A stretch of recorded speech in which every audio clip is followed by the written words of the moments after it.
हम सभी इतने प्रबुद्ध तो हो चुके हैं कि यह समझ सके कि क्या सही है और क्या गलत।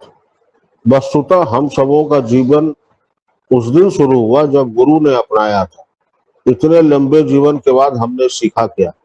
क्रिया भी करते हैं, पर क्या उसका गुण जीवन में उतार सके? इसका उत्तर स्वयं खोजना होगा। मुझे कई गुरु भाई बहने प्रश्न करते हैं, बहुत जानना चाहते हैं। उनमें से बहुत कम है जिनके अंदर परिवर्तन परिलक्षित होता है। कारण क्या है? मेरी समझ में इसके दो मुख्य कारण है। स्वांतः सुखाई के लिए जो करते हैं उनमें परिवर्तन है। उनका प्रश्न भी तर्क संगत होता है। दिखावे के लिए ऐसे व्यक्ति सिर्फ साधक बनने का स्वांग करते हैं ताकि उन्हें भक्त समझा जाए, उन्हें मान सम्मान की प्राप्ति हो, उनका यशगान हो। इनकी संख्या बहुत आयत है। साधक होने के लिए प्रथम शर्त है मौन होना, गंभीर होना। बिना इसके प्रारंभिक आचरण ही ग्रहण नहीं होगा तो फिर आगे कैसे जाएंगे? स्वभाव की जटिलता कुटिलता को जन्म देती है। राग, देश, वैमनस्य, ईर्ष्या, अहंकार, वो विषय जिसे पान कर महादेव नीलकंठ हो गए, यही वो हलाहल है जिसे पचाने में शिव जी भी परेशान हो गए और हम उसी को जीवन श्रृंगार बना बैठे हैं। सोचिए मानसिक स्थिति कैसी होगी। परिवार समाज में ऐसा कौन होगा जो साथ देगा, याद करेगा? व्यवहार कुशलता से ही संबंध बनते हैं, टिकते हैं। गुरु कृपा भी तभी प्राप्त होगी जब सविनय, सरल एवं सहज होंगे। राजा युधिष्ठिर ने कहा है, यह सही है कि कौरवों और पांडवों में वैमनस्यता है, किंतु यदि कोई आज कौरवों पर आई तो याद रखना हम 105 हैं। जीवन की यही मानसिकता अजय और अभेद बनाती है। यही कारण है कि उन्हें सत्यवादी कहा गया। गुरु कृपा सिर्फ उन्हें मिलती है जिनमें समर्पण भाव होता है। समर्पण ही ज्ञान और वैराग्य दे सकता है। हम सबों को समर्पित भाव से पूजन साधन करना चाहिए, बिना विचारे कि क्या होगा क्या मिलेगा।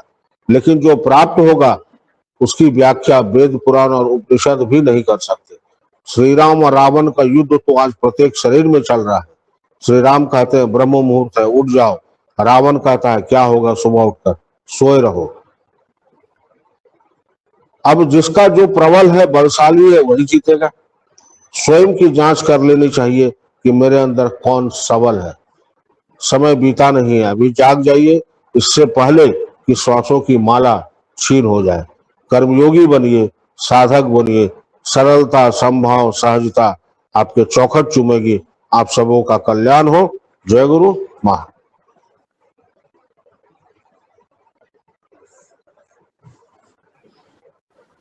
सबसे ज्यादा भगवान का दर्शन तो विरोधी पक्ष ही की।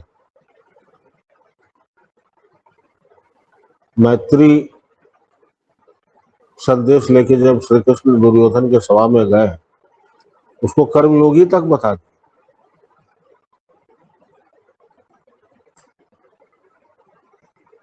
विषय ये नहीं है कि हमारा गुरु कौन, विषय ये है कि हमारा सलाहकार कौन। लेकिन मिलेगा उनको जिनके अंदर समर्पण भाव होगा। जो समर्पित भाव से भगवान को भजेगा उसको वो हर कुछ मिलेगा, जो पांडव को मिला, जो प्रहलाद को मिला, जो अरुणी को मिला, जो सबरी को मिला, जो केवट को मिला। लेकिन पहले समर्पित तो होना। रावण श्री राम से इतना बैर भाव रखता था कि पूरा दिन बनवासी राम बोलता रहता। मुक्ति उसकी भी हुई क्योंकि वो तो दर्शन मात्र से मुक्ति मिल जाता, ये तो उनका प्रण है। लेकिन एक को होता है सदगति मिलना, एक को होता है कि चल भाई तुम्हारा हो गया था। ये जो आजकल वैमनस्यता और जलन बढ़ रही है, इसका सबसे बड़ा कारण है परवरिश में अभाव। जहां ऐसे लोगों का बहुतायत संख्या में आना जाना हो, जो दिन रात निंदा शिकायत करते हैं, वहां का अणु अणु जो है, कण कण जो है, वो दूषित हो जाता है। और उस वातावरण में रहने वाले का मन दूषित होना ही है।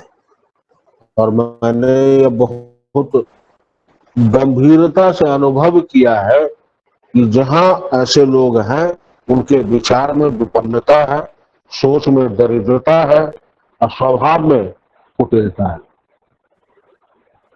महाराज जी का दर्शन तो बहुतों ने किया, लेकिन उस पथ पर सही रूप में आज जितने चल रहे हैं उनकी संख्या कम है।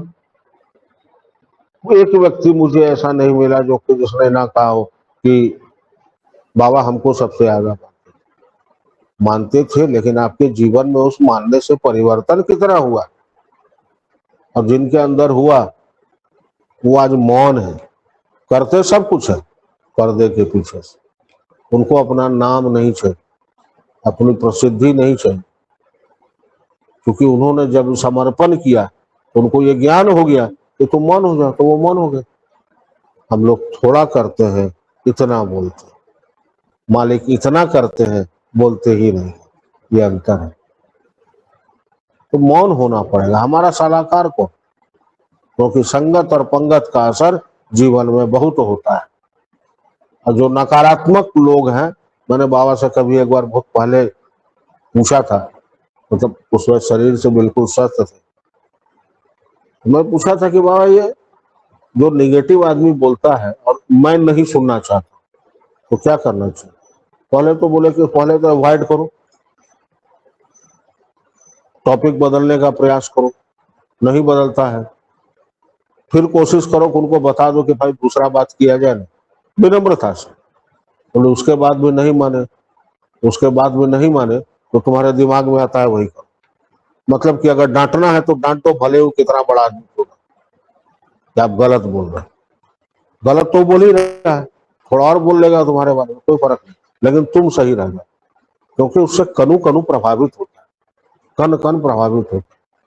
शंकर शंकर, यदि कंकड़ कंकड़ में शंकर है तो कंकड़ कंकड़ में राक्षस भी है, क्योंकि जहां देवता होगा वहां दानव होगा ही, तभी देवता का महत्व। तो जहां शिकायत हो वहां स्पष्ट रूप से बोल दीजिए भाई मत कीजिए, हमको जस्ता नहीं, पचो, हम पचा नहीं सकते इसको। लेकिन फिर ना माने तो थोड़ा विरोध दीजिए, उसके बाद ना माने तो फिर जिस भाषा में समझे उसको समझाए, उसका कोई दोष नहीं लगना। ये मैं नहीं बोल रहा हूँ, ये बाबा की बात। इसलिए साधन करना एक बात है और साधन को जीवन में उतारना दूसरी बात है। जीवन में उतरा कि नहीं इसका परीक्षण करना हो तो देखिए भेद बुद्धि हमारा मिटा कि नहीं। तो पूरा महाभारत सिर्फ एक लाइन पे हो गया, मामका पांडवस्य, मेरे पुत्र और पांडु पुत्र के बीच में डिफरेंस। और जहां डिफरेंस होगा वहां महाभारत होगा। महाभारत का मतलब है सत्य और अहंकार के बीच की लड़ाई। यहां होगा सब मेरे हैं, काम खत्म हो गई। तो कृष्ण तो आपके सारथी बनेंगे ही बनेंगे। करना क्या होगा?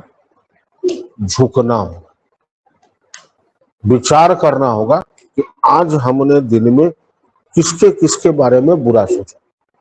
सोने से पहले ये विचार करते चलिए, उपाय कुछ नहीं करना, सिर्फ विचार करते करते एक दिन लगेगा अरे आज हम इतना बुरा किए, इतना बुरा किए, भाई इसको थोड़ा कम करना, इसको कम करना, इसको कम करना। जैसे 1000 व्यक्ति के बीच में यदि कोई चोर बैठा हो, उसको कोई देख ले तो भाग जाता है। उसी तरह वो ऐसा चोर है जिसपे सिर्फ अपनी नजर गड़ा दीजिए तो वो भाग जाएगा, फिर आने की कोशिश भी करता है, लेकिन नजर गड़ाई रही है कि भाई तुमको आना नहीं, आना नहीं, आना नहीं, आना नहीं, खत्म हो गया। लेकिन इसके लिए साधन में सबल होना होगा। सात्विक अहंकार भी नहीं करना। सात्विक अहंकार क्या है? मेरा साधन बहुत बढ़िया हो, पता चला दूसरे दिन से गड़बड़ हो जाएगा। हमको जितना आशीर्वाद मिला किसी को मिला, ये भी सात्विक अहंकार है, ये भी नहीं करना है। सीधा समर्पित, जो मालिक चाह रहे हो रहा, हमसे क्या हो रहा, ये समर्पण। जब महाभारत युद्ध के पहले दुर्योधन और अर्जुन दोनों गए हैं कृष्ण के पास, श्री कृष्ण सोए हुए थे, दुर्योधन कहाँ खड़ा हुआ? सर के पास में। अर्जुन उसके बाद गया, कहाँ गया? चरण के पास में। उन्होंने क्या था, जिसपे मेरी दृष्टि पहले पड़ेगी और चरण के पास चरण पकड़ के बैठा था वो, तो उस पर निर्णय हुए मैं तुम्हारे साथ। अहंकार जो है, इसका मतलब अहंकार सर में रहता है, और विनम्रता कहाँ, समर्पण कहाँ रहता है, चरण में। मतलब ये गर्व मेरा, नस्तक मेरा, प्रभु चरणे में पढ़ने, तो ये निकाल देना।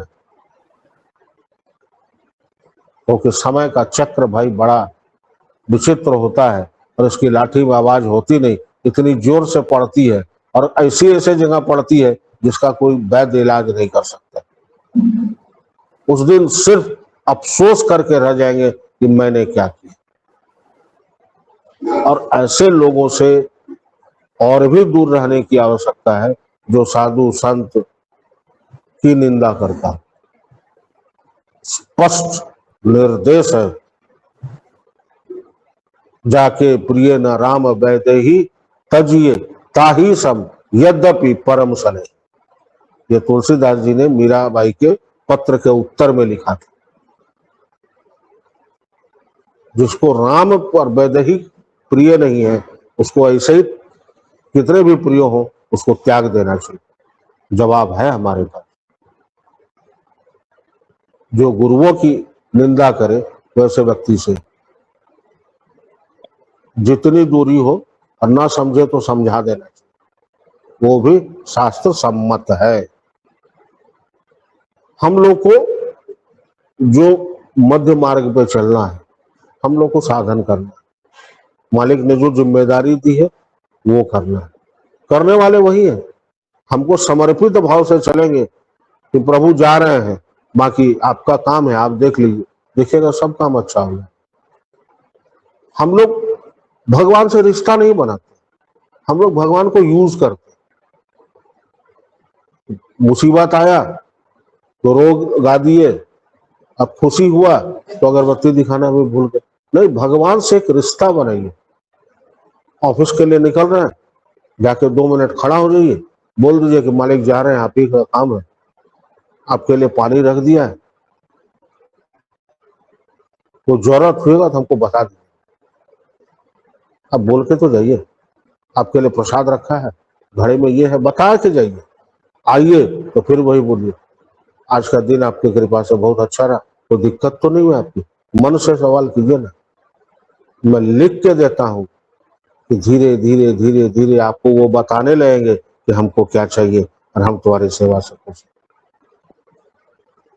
हम लोग रिश्ता नहीं बनाते, हम लोग कांटेक्ट बनाते हैं, अपने फायदे के लिए स्टार्ट होता है, और कांटेक्ट तो फायदे के बाद खत्म हो जाता है, और रिलेशन जो है ये लास्ट करता है जीवन के इस पड़ाव से उस पड़ाव तक। तो बनाना चाहिए रिश्ता। रिलेशन का मतलब होता है, री पहले लगा है, उसको रिन्यू करने की जरूरत होती है। मतलब उनसे मिलते रहिए, बात करते रहिए, हंसी मजाक करते रहिए, वो हमेशा नया रहेगा। री न्यू, रया री कीजिएगा न्यू हो जाएगा, और ये लेसन हमेशा याद रहेगा। That is relation. इसलिए हम लोग रिश्ता बनाए, संबंध सिर्फ कॉन्ट्रैक्ट ना बने, और सिर्फ भाषण न दे, उसको खुद भी अमल कर। क्योंकि मेरी बात का असर तभी होगा जब हम खुद उस बात को अमल में लाए। अन्यथा किताब में बहुत कुछ लिखा पड़ा है, पढ़ लीजिए, समझ लीजिए, नहीं होगा। हम करें, सब मिल के करें, और एक दूसरे के सहयोग से। ये सहयोग जो है वियोग से बचाएगा, और उस जगह ले जाएगा जहां मालिक ले जाना चाहते हैं। आप सबों का कल्याण हो। आने वाले शुक्र शनिवार को पटना संघ है, 22-23, सब लोग मिलकर उत्साह से करें। अभी अमरकंटक रजिस्ट्रेशन में भी के गति में भी बढ़ोतरी किया जाए, ये मेरा विनम्र प्रार्थना है सबों से। और उसकी सूचना भी देते रहे। दशहरा के बाद फिर एक बार हम लोग को 3 अक्टूबर को जाना है अमरकंटक, तो जाएंगे। सारी व्यवस्था को एक बार रिव्यू करके सबको सेटल करके, ताकि जो लोग जाएं उन्हें कोई तकलीफ ना हो। क्योंकि बाबा का रहता था कि एक आदमी को भी दिक्कत नहीं होनी चाहिए। प्रयास है कि उनकी वाणी को चरितार्थ करें। और ऑनलाइन में यदि कोई दिक्कत हो तो कोई दिक्कत नहीं है, आप लोग ऑफलाइन जो है अकाउंट नंबर है, डाल दीजिए, नाम और आधार नंबर भेज दीजिए, मैं ऑनलाइन कर दूंगा, उसके लिए कोई दिक्कत नहीं है। हाँ, नहीं हो पा रहा है तो ऑफलाइन कीजिए, कोई हर्जा नहीं है उसमें। 2 अकाउंट दिया हुआ है, दोनों में से किसी में डालिए और मैनुअली अपना नाम और आधार कार्ड का नंबर भेज दीजिए, आपका हो जाएगा। आप सबका कल्याण हो। जय गुरु।